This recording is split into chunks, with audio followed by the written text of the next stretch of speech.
Assalamualaikum warahmatullahi wabarakatuh. Selamat pagi, mungkin karena rekaman ini dibuat pagi.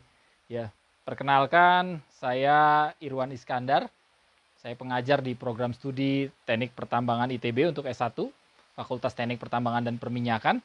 Juga mengajar di program studi Magister Teknik Air Tanah di Fakultas Ilmu dan Teknologi Kebumian.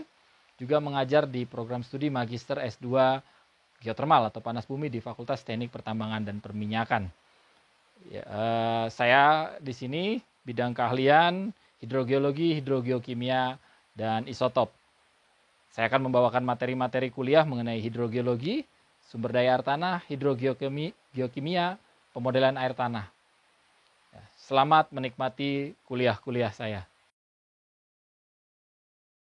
Kali ini saya akan membacakan atau membawakan kuliah untuk program studi S1, tentunya berjudul Hidrogeologi dan Sumber Daya Air Tanah. Jadi kuliah ini merupakan kuliah dengan jumlah kredit 3 kredit. Di situ ada perkuliahan, praktikum, dan responsi. Kuliah ini ada 16 materi, artinya 16 bagian dari 16 pertemuan tentunya. Ada dengan diantaranya ada ujian tengah semester, ujian akhir semester, juga ada diskusi dari tugas-tugas ya dan responsi. Jadi materi yang pertama kita akan mulai mengenai pendahuluan ya, berisi tentang kuliah ini secara umum, materi apa saja yang akan diberikan, juga berisi tentang ya dasar-dasar hidrologi, dasar hidrogeologi, review mengenai mekanika fluida. Itu materi pertama. Materi kedua itu berisi tentang media batuan ataupun tanah atau media geologi ya yang dilalui oleh air tanah. Yang ketiga, prinsip aliran air tanah. Tentunya prinsip-prinsip aliran air tanah, hukum yang berlaku, ya, bagaimana mengukur pergerakan air tanah. Yang keempat, kita akan berdiskusi mengenai sistem hidrogeologi. Ya, sistem hidrogeologi ada aquifer, apa itu aquifer, ada aquitard, aquiclut, dan aquifug. Juga bagian kelima itu mengenai karakteristik dari aquifer. Jadi parameter batuan, parameter hidrologi, hidrolik dari batuan, ya parameter hidrogeologi kita sebut, ya porositas, permeabilitas atau hydraulic conductivity, ada transmisivitas, ya itu yang akan kita bahas. Lalu akan dilanjutkan dengan pengujian aquifer, ya ataupun pengujian sifat hidrolik dari batuan baik dari rock mesh, pengujian di lapangan ataupun pengujian di laboratorium. Ya, materi itu ada 2 materi karena kita akan diskusi mengenai uji di lab, standar-standar uji di lab, juga pengujian langsung di lapangan. Setelah itu dilanjutkan dengan ujian tengah semester di pertemuan ke-8. Ya, selanjutnya pertemuan ke-9 kita akan masuk ke hidrogeokimia dasar-dasarnya karena ada kuliah tersendiri tentunya yang akan saya berikan mengenai hidrogeokimia.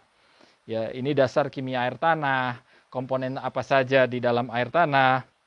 Akan dilanjutkan pertemuan selanjutnya yang ke-10 adalah sumber daya air tanah. Kita akan melihat air tanah ini sebagai resources, sebagai sumber daya. Ya, sumber daya yang sangat penting karena penggunaan air tanah ya cukup banyak. Dilanjutkan bagaimana masalah hidrogeologi di pertambangan karena by background hampir salah satu masalah pertambangan umumnya adalah masalah air ya sebagai problems. Selanjutnya ada aplikasi hidrogeologi, tidak hanya terkait sumber daya, tidak hanya terkait masalah di pertambangan, tentunya akan kita bahas mengenai aplikasi hidrogeologi di bidang lain, geoteknik, sipil, perencanaan, sampai ke bidang geotermal. Nah, ini pertemuan ke-13 ada pemodelan hidrogeologi, baik pemodelan alirannya, flow, ya groundwater flow modeling, juga kontaminan transport modeling. Ya, itu akan dilanjutkan dengan 2 atau 3 kali pertemuan dibantu oleh asisten. Ya, kita akan ada responsi.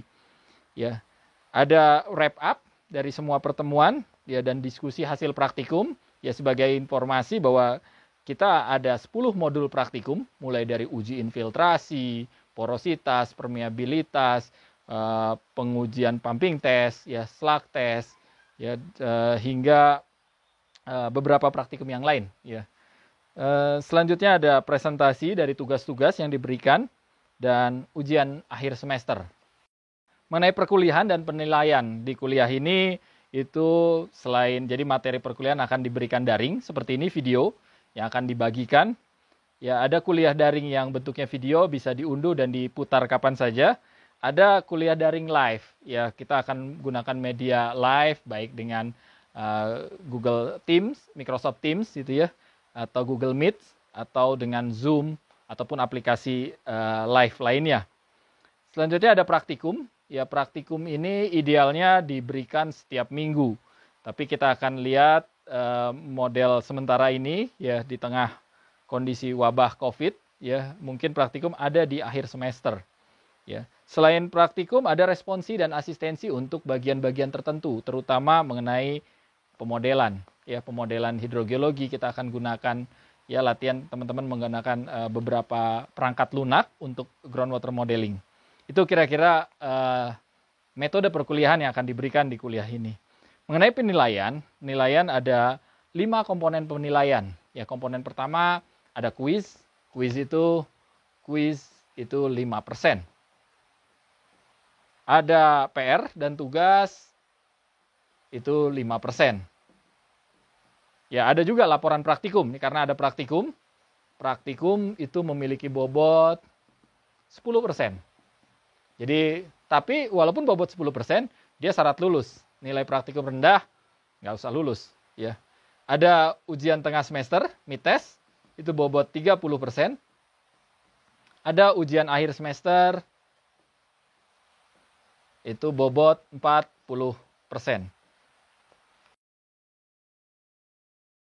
Oke, kita lanjutkan mengenai pendahuluan materi hidrogeologi dan sumber daya air tanah. Tentunya kita harus bicara masalah hidrogeologi, masalah air. Itu dari mana asal air? Ya, kita bicara air tanah, air yang ada di bawah tanah yang kita injak ini, ya dominan air dari meteorik. Ya, air yang mengikuti siklus hidrologi. Ya, kita sebut di sini air meteorik. Ya, umumnya dari lautan, menguap, ya terus menjadi awan, turun sebagai hujan atau kita sebut presipitasi, dan jatuh sebagian besar masuk lagi ke laut ya bersama aliran di permukaan. Ada juga yang masuk ke air tanah dan tersimpan dalam waktu tertentu. Jadi ini air yang pertama sebagai air meteorik. Ada air juvenile waters sebenarnya. Jadi kita tidak bisa bilang bahwa satu-satunya sumber air dari siklus hidrologi atau air meteorik. Ada juvenile water. Apa itu juvenile water? Juvenile water itu air yang keluar akibat proses magmatisme. Ya, artinya pada saat magma membeku, ya larutan magma membeku, itu keluar air. Awalnya dalam fase uap sebagai larutan atau sebagai sisa uap hidrotermal atau larutan hidrotermal, dan sisanya menjadi air. Jumlah ini memang tidak jauh lebih sedikit daripada air meteorik, tapi ada beberapa fenomena juvenile waters ini signifikan jumlahnya. Air yang ketiga ada air konet atau orang-orang nyebutnya fossil waters. Ya, air yang terjebak selama proses sedimentasi, proses pembentukan batuan, sedimen umumnya. Ya, air ini bisa dari air tawar awalnya terjebak, selanjutnya tidak bisa keluar, tidak bisa terdrain, atau air laut juga yang terjebak pada saat proses sedimentasi dalam lingkungan pengendapan di laut. Kita akan bahas mengenai air meteorik. Tadi sudah disebutkan bahwa ada 3 sumber air. Ada air meteorik yang bersamaan dengan proses siklus hidrologi. Ini mengikuti siklus hidrologi. Ya. Logic cycle. Ini yang pertama. Dan jumlahnya hampir semua sumber daya air yang di bumi yang kita manfaatkan bersumber dari sini. Yang kedua, ada air magmatik, juvenile water, air yang keluar akibat proses pendinginan magma menjadi batuan, yang kita sebut air muda atau juvenile water. Juvenile water, ya. Jumlahnya memang jauh lebih sedikit dibanding air meteorik, tetapi di beberapa tempat jumlah ini signifikan. Fenomena mengenai juvenile water yang dominan ini juga bisa kita temui di beberapa tempat di Indonesia. Yang ketiga, ada air kita sebut konet, terjebak di bawah tanah sana. Konet water, ada yang nyebut fossil water. Ini air yang terbentuk selama proses pembentukan biasanya batuan sedimen. ya, tapi tidak sempat tersementasi, air ini terjebak, ya. Biasanya air asin, air laut yang terjebak, ada proses pengendapan di sedimentasi di lingkungan laut. Ya, ini kita sebut dengan connect water. Jadi ada 3 sebenarnya, tidak hanya ini. Walaupun jumlahnya ini sangat dominan bersamaan proses hidrologi. Ya, di proses hidrologi, ya, kalau saya boleh ini, ya, pada saat proses hidrologi, ya, tadi ini balance, kita sebut dengan siklus yang terus-menerus selama masih ada matahari. Selama matahari bersinar, di sini dari gunung ke laut, ada danau, ini nguap. Kita sebut proses evaporasi. Ada yang terpakai oleh tumbuhan disebut transpirasi. Ya. Ini evaporasi, ini ada transpirasi, ini terpakai, menguap menjadi awan, dan turun menjadi hujan. Disebut proses presipitasi. Proses presipitasi sebagian akan sebagai runoff, air larian, runoff.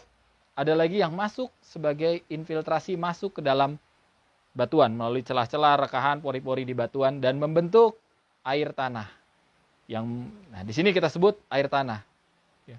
Proses ini, hitungan matematis sederhananya, total dari presipitasi ini sama dengan jumlah air yang turun sebagai air larian, runoff di permukaan, mengikuti kontrol topografi dari bagian atas ke bagian bawah. Ada proses evaporasi, ada yang juga transpirasi digunakan oleh tumbuhan, ya, dan masuk sebagai infiltrasi. Ya, perubahan ada storage yang tersimpan selama proses waktu tertentu. Ya, pada saat proses ini. Ya, walaupun nanti air tanah kalau mengikuti siklus hidrologi dia akan keluar lagi menjadi air permukaan, keluar menjadi mata air, keluar menjadi sumber pengisi ke danau, atau keluar menjadi mata air di dekat laut.